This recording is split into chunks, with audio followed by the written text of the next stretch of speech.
Assalamualaikum warahmatullahi wabarakatuh. Selamat pagi. Apa kabarnya anak-anak? Semoga kita senantiasa dalam lindungan Allah Subhanahu wa taala. Amin ya robbal alamin. Pada hari ini di pertemuan yang kedua, bab kedua mengenai teks cerita sejarah. Di pertemuan sebelumnya, Ibu telah memberikan materi bacaan mengenai pengertian teks cerita sejarah, struktur, dan kaidah kebahasaan.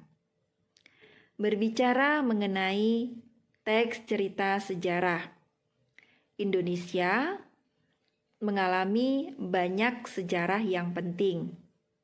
Indonesia tercatat pernah mengalami zaman keemasan, yaitu pada masa kerajaan-kerajaan Nusantara.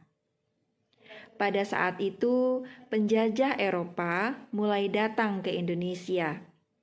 Indonesia mengalami kejamnya penjajahan selama ratusan tahun. Penjajahan berakhir. Indonesia masih mengalami dinamika sejarah, mulai dari Orde Lama, Orde Baru, hingga Reformasi menjadi catatan sejarah.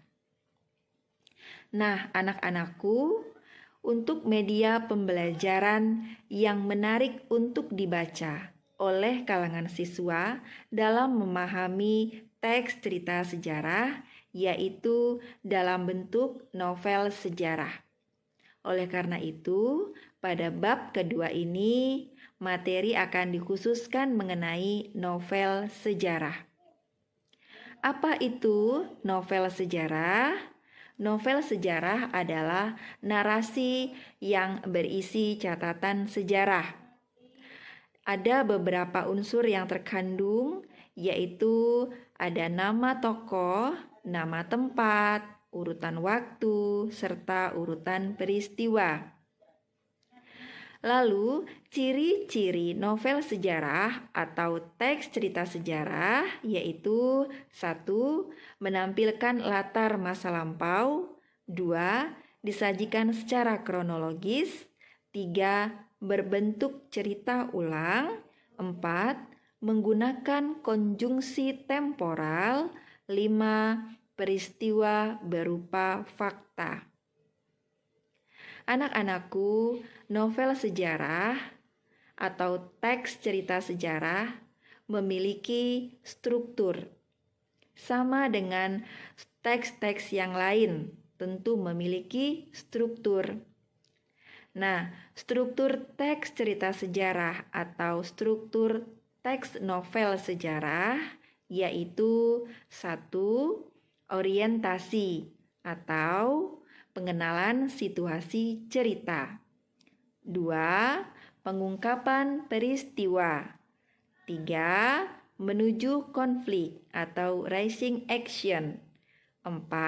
Puncak konflik atau komplikasi. 5. Penyelesaian atau resolusi. 6. Penutup atau koda. Nah, anak-anakku, itulah mengenai ciri dan struktur novel sejarah. Oleh karena itu, Ibu akan melanjutkan, akan membacakan sedikit kutipan novel sejarah yang berjudul Majapahit Sandiakala Raja Wangsa. Kutipan novel ini terdapat di halaman 23 sampai halaman 26 pada buku PR Bahasa Indonesia penerbit Intan Pariwara.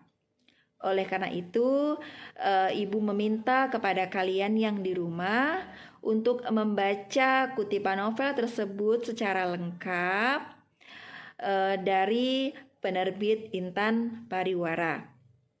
Disimak baik-baik teks yang akan Ibu bacakan berikut ini. Anak-anakku, Ibu akan membacakan kutipan novel sejarah berjudul Majapahit Sandiakala Raja Sawangsa. Matahari turun semakin rendah dan bahkan lenyap. Suasana temaram bergerak ke arah malam. Bintang-bintang mulai menampakkan diri yang bagaikan ikut mempercepat gerakan sang waktu. Anak-anak, ini merupakan paragraf ke-1. Struktur teks merupakan bagian orientasi atau pengenalan situasi cerita. Kita lanjutkan paragraf kedua. Setelah terus bergerak, kapal besar merah yang di lambungnya bergambar seekor ular berkaki itu akhirnya berhenti dan membuang jangkar. Supaya diam dan tidak terseret angin, semua layar diturunkan. Para nelayan yang berada di tepian terbelalak saat menyaksikan tontonan yang luar biasa. Dari kapal yang sedang berhenti itu, tiba-tiba memelesat benda-benda aneh yang membumbung ke langit, meninggalkan jejak asap panjang dan suara ledakan susul menyusul, diikuti cahaya yang menyemburat ke segala penjuru. Kelihatan indah, tetapi juga menakutkan. Anak-anak, ini merupakan paragraf kedua. Struktur teks bagian pengungkapan peristiwa. Kita lanjutkan paragraf ketiga. Pertunjukan kembang api itu digelar untuk menarik perhatian orang-orang di pantai dan sekaligus membuat mereka gentar. Kembang api dalam jumlah banyak itu disulut, susul menyusul, memelesat ke udara dan meledak, menggemburu dan mekar bagai kembang.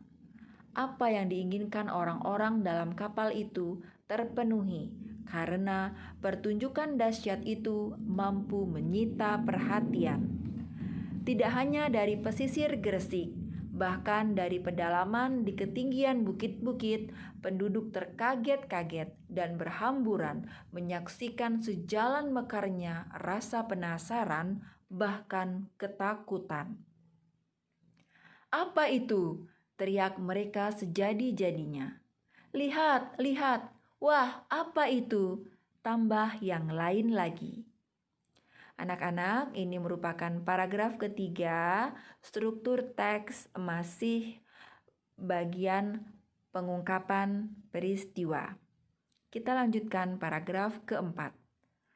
Juga di pantai belahan timur, para nelayan di Selat Madura, mereka yang berada di ujung Galuh dan sekitarnya, tersentak kaget. Di ujung Pulau Madura sebelah barat dan selatan, para nelayan merasakan degup jantung yang sama, merasakan kegelisahan dan rasa heran yang sama. Ini adalah paragraf keempat. Struktur teks masih merupakan bagian pengungkapan peristiwa. Anak-anak, silakan kalian lanjutkan membaca novel sejarah ini secara lengkap. Kemudian kalian lanjutkan pula untuk menentukan struktur teks novel bagian menuju konflik. Terdapat pada paragraf keberapa sampai paragraf Anak-anak Ibu, tadi telah Ibu bacakan kutipan novel sejarah. Oleh karena itu, kalian silakan lanjutkan untuk membacanya dan kalian menentukan struktur teks bagian menuju konflik. Terdapat di paragraf keberapa sampai paragraf keberapa. Setelah kalian menyaksikan tayangan video ini, nanti akan ada latihan. Silahkan kalian menjawab pertanyaan yang telah Ibu berikan. Kalian tulis pertanyaan dan jawaban tersebut ke dalam buku latihan masing-masing. Setelah itu, kalian foto dan kalian kirimkan foto tersebut ke Google Classroom. Demikian pertemuan pada hari ini, semoga bermanfaat dan semoga anak-anak Ibu dapat memahami pembelajaran pada pertemuan hari ini. Ibu akhiri, wassalamualaikum warahmatullahi wabarakatuh.